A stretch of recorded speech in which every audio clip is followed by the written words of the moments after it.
président Martelly appelle les sénateurs à prendre leurs responsabilités envers la nation et à agir en homme d'État. Se disant prêt à rencontrer les parlementaires de l'opposition, peu importe le lieu ou encore l'heure, le chef de l'État insiste toutefois sur le contenu du dialogue qui doit refléter les vrais problèmes du pays. Michel Martelly dit regretter que le Sénat soit si improductif alors qu'il coûte beaucoup au trésor public. Moi, mes vidéos n'ont pas l'air de venir. Je me dis que je vais dans le Parlement, je vais inviter. Et pas quand je dis que je vais aller tout, parce que si je ne vais pas venir dans le Parlement, je vais dire mal dans le Parlement. Mais si je ne vais pas dire au monde, je n'ai pas un problème pour me parler avec n'importe qui est souillé. Mais préjugé, je n'ai aucun problème. Mais il faut dire, ne pas acheter faire va-et-vient, faire jouette. Je vais venir, je ne vais pas venir, ou te dire ça, pas dire ça, pendant que nous avons plus de une cinquantaine de projets qui chita dans le Parlement et puis qui pas voté. Pendant que une année parlementaire, vous avez à peu près 3 séances par semaine qu'on fait mardi, mercredi, jeudi, que les séances ordinaires. Sous 32 semaines, ça va 96 séances. Sous 32 semaines. Et puis l'autre, sous 96 séances, combien de séances qui étaient dans le Parlement? Dans le Sénat, 8 séances. Sous 96. Et dans 8 séances, dans 4 séances, c'est séances plénières côté a ouvert et année parlementaire, fermé année parlementaire. Donc, il y a pratiquement travail 4 jours. Dans l'année, 4 jours dans l'année. Pendant ce temps, il a coûté nous 26 millions de dollars américains. Donc, pour 4 jours dans l'année, regardez combien comme c'est dans coûté nous, et puis regardez pour s'il fait sens pour pas travailler. Parce que monsieur dit, mais après rencontrer, devant parler à terre sous trottoir, je suis avec avec eux. Parce qu'il y a lieu de discuter. Mais pas faire comme si c'est faveur, ou faire me rencontrer, me rencontrer. Là, mon modèle, comme ça. C'est parce que pendant le président, on a bon tout petit bail, pointu ça. Si je ne suis pas président, je ne vais pas toute parole ça. Ou pas rencontrer là, rencontrer là. Il ne s'agit pas de rencontrer le président, il s'agit de discuter des problèmes qui sont sérieux, qui vous permettent que le pays avance. Si on a un modèle de dialogueur, c'est bien le président Martelly. Si on a un modèle de monde qui veut chita, monde qui veut oublier ça, monde dit sur monde, oublier et effacer antécédents, c'est bien le président Martelly. Si nous songez bien depuis le 14 mai, je prêté serment, je parlé de réconciliation nationale, je parlé de mettre Duvalier Aristide sous même table, je parlé de mettre monter un conseil côté ancien président de Kachita ensemble, parce que son seul monde là qui comprend le président Martelly, c'est ancien président, le seul modèle. Même si docteur comprend docteur et ingénieur comprend ingénieur, mais son président qui comprend le président.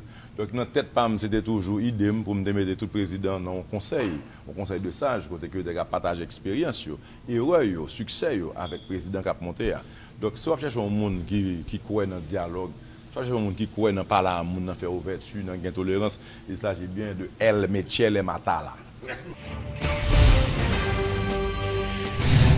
La Chambre des députés a voté en assemblée plénière jeudi une résolution demandant l'application de l'article 12 de l'accord d'El Rancho qui permettrait de contourner le Parlement. Dans cette résolution, les parlementaires encouragent le Conseil électoral provisoire à appliquer également l'article 19-1 de la loi électorale de 2013 en vigueur, stipulant que le CEP détermine les postes à pourvoir et arrête les dates d'ouverture et de fermeture de la campagne électorale. Selon le président de la Chambre basse, Stevenson Jacques Timoléon, cet acte posé par les députés, notamment ceux de la majorité pro-gouvernementale, témoigne de leur volonté de voir que les prochaines joutes aient lieu avant la fin de cette année. Considérant l'impérieuse nécessité de procéder au renouvellement du personnel politique dans la perspective de considérer et de renforcer le processus démocratique, considérant que la réalisation des élections reste et demeure la seule et unique voie préconisée par la Constitution afin d'y parvenir, considérant les retombées négatives que pourrait avoir la non-tenue des élections d'ici la fin de cette année, la Chambre des députés a voté la résolution suivante. Article 1. Le Conseil électoral provisoire, CEP, en vertu de la Constitution du 29 mars 1987 amendée, et de la loi électorale de 2013 en vigueur, principalement l'article 19.1, complété de l'accord d'El Rancho, arrête les dispositions nécessaires en vue d'organiser des élections pour les 2/3 du Sénat, la Chambre des députés et les collectivités territoriales au plus tard à la fin de l'année 2014. Article 2. Le Conseil électoral provisoire procède sans délai à la mise à jour du calendrier électoral aux fins de publication. Article 3. Le Conseil électoral provisoire communique au président de la République la date jugée idéale pour la tenue avant la fin de l'année des élections précitées. Là, il nous a dit que résolution ça, on porte ouvrir pour entrer dans l'article 12 accord del Rancho pour que élection réalisée dans fin d'année. Pour quel que soit mon nom, pas mettre en question, pas mettre en cause la mauvaise foi de la Chambre des députés avant d'aller en vacances. Parce que session pour le faire à partir de lundi. Yo même yo jugé bon. Yo jugé bon parce que yo ça peut arriver vide institutionnel ça peut créer dans le pays parce qu'on pays simplement donc ça signifie et si l'élection pas réalisée pas un parlement la Chambre des députés il doit aviser toute population haïtienne et le monde international il doit aviser de position qui s'est organisé l'élection dans fin année. Le président du bloc minoritaire à la Chambre basse, le député Sadraque Dieudonné, a rejeté, lui, d'un revers de main, la résolution votée par ses collègues du PSP, insistant sur le caractère non contraignant de la résolution. L'élu des Gonaïves précise qu'elle ne contribuera en aucun cas à résoudre la crise préélectorale. Le député Sadraque Dieudonné a indiqué que la velléité d'organiser les élections affichées par ses collègues du groupe majoritaire ainsi que par le chef de l'État n'est qu'un leurre, puisque le CEP a besoin de 6 mois pour réaliser le scrutin. Les membres du Conseil électoral provisoire ont adressé une correspondance au président de la République pour lui dire que y a besoin 6 mois pour être capable d'organiser les élections à partir de date yo gen loi électorale là mais yo et yo même bail conseil à président yo dit président c'est pour rencontrer avec tous les autres acteurs pour problème nan capable résoudre jodi a li impossible pour nous organiser élection parce que pas une loi électorale là li pendante au Sénat pour être amendée. Donc, l'heure où il y a une chambre des députés qui font démagogie, qui dit c'est pour le conseil électoral là, il indique à président pays a date pour organiser l'élection à la fin de cette année. C'est démagogie liée. Parce que CEP a réponse en longtemps déjà. Il dit pas capable d'organiser l'élection année ça parce qu'il dit besoin 6 mois. Il ne nous reste pas 6 mois. Il faut qu'il y ait 6 mois à partir date de promulguer la loi électorale. Le président de la Fédération des barreaux d'Haïti, maître Carlos Hercule, estime pour sa part qu'en votant cette résolution, les députés n'ont fait que renoncer à leurs fonctions de parlementaires. En lieu et place de l'application de l'article 12 de l'accord del Rancho dans la perspective des élections, maître Hercule croit nécessaire et urgent l'organisation d'un dialogue entre les 3 pouvoirs de l'État en vue d'un consensus. Un dialogue franc, sincère, après résoudre le problème.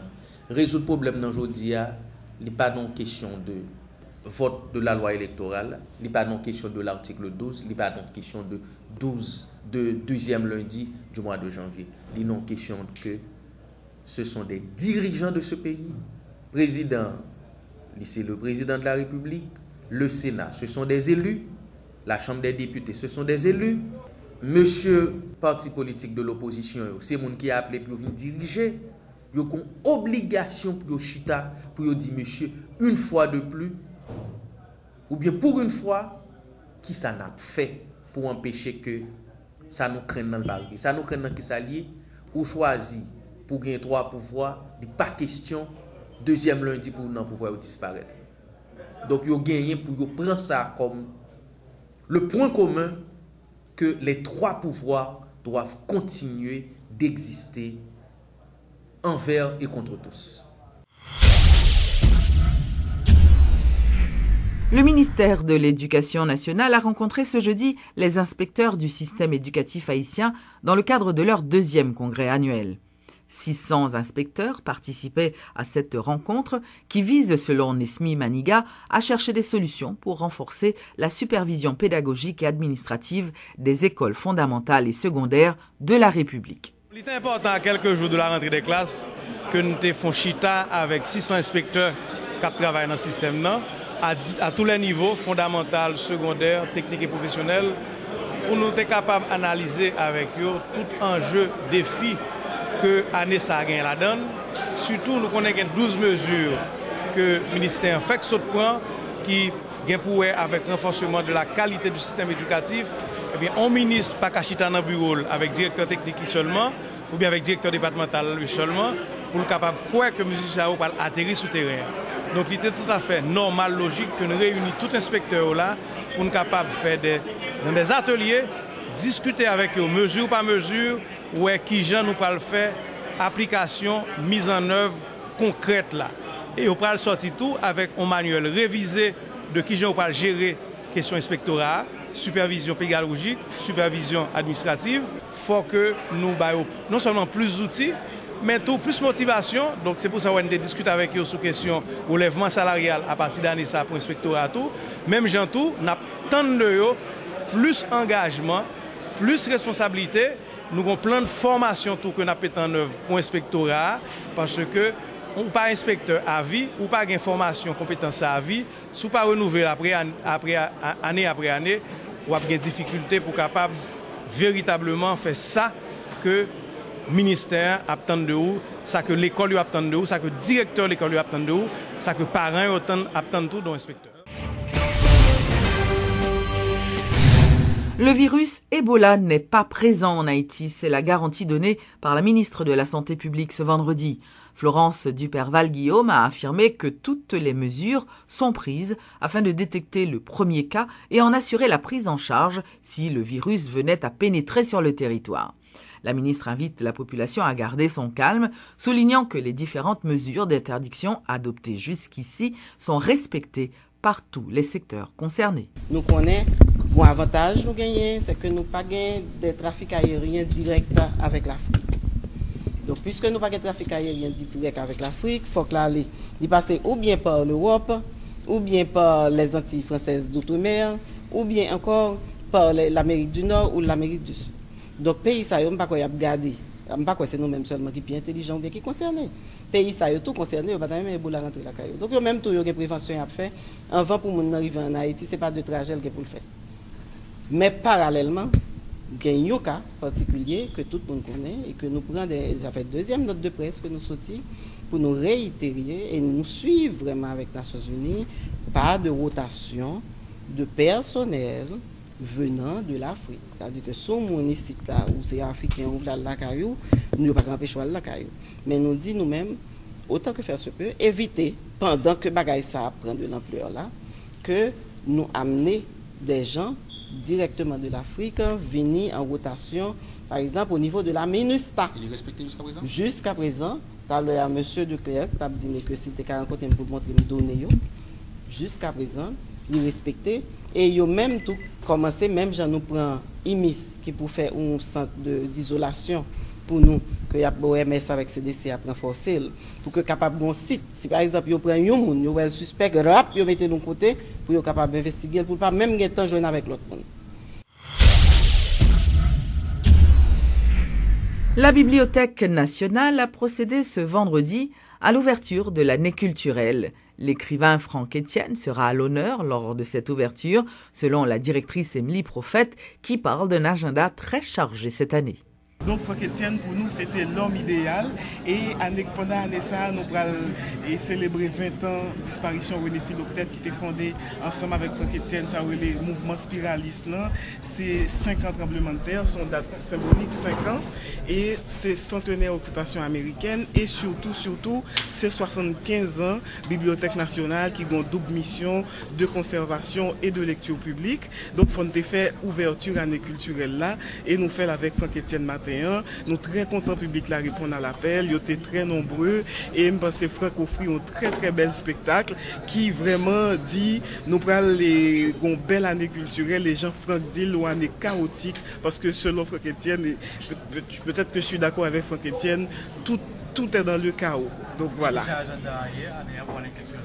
Bon, agenda est très long, ça veut dire nous avons 4 grands thèmes ça yo, pour une bonne bagaille qui peut venir sous côté yo, notamment nous aller en province en pile, après en pile rencontre d'écrivains, Bibliothèque nationale pral un véritable lieu de diffusion de la culture. La grande finale du concours Miss Haïti aura lieu ce samedi au Caribé Convention Center. Parmi la vingtaine de postulantes, l'élu représentera Haïti au concours Miss Monde. Les préparatifs vont bon train en vue de la grande finale de Miss Haïti, ce concours qui a duré 2 mois et qui verra le couronnement de l'une des 21 candidates ce samedi 6 septembre au Caribé, au Juvena. Le décor s'installe, les artistes qui prendront part à l'événement sont en pleine séance de répétition, les postulantes s'ajustent pour le grand jour, tout ça sous la direction artistique du designer Ralph Leroy. Les organisateurs du concours ne sont pas loin non plus. Karine Beauvoir du ministère du Tourisme n'hésite pas à partager avec nous son enthousiasme. Je vous garantis que les gens qui rentreront samedi dans ce spectacle sortiront changés. C'est une initiative que je pense qu'il nous faut continuer parce que ça permet de donner un espoir de quelque chose de beau, de nouveau, d'atteignable, qu'on peut atteindre. Et je suis fier de faire partie du comité Miss Haïti. La fête s'annonce grandiose car pour l'événement, les organisateurs ont fait appel à l'acteur hollywoodien Jimmy Jean-Louis comme maître de cérémonie. Il est ravi de faire partie d'une telle aventure. Je suis content d'être là, je suis content de participer à cet événement, de justement montrer quelques perles qu'on a ici en Haïti et peut-être en faire découvrir une au monde entier. Puis je pense que là, on va pouvoir offrir quelque chose d'assez différent, magnifique, glamour, fashion, qui représente Haïti comme on aimerait le voir. Le spectacle sera rehaussé grâce à la participation d'artistes connus tels Mika Ben, Misty Jean ou encore B.I.C., mais aussi avec la note mélodieuse de la chorale du centre d'accueil de Delma 3.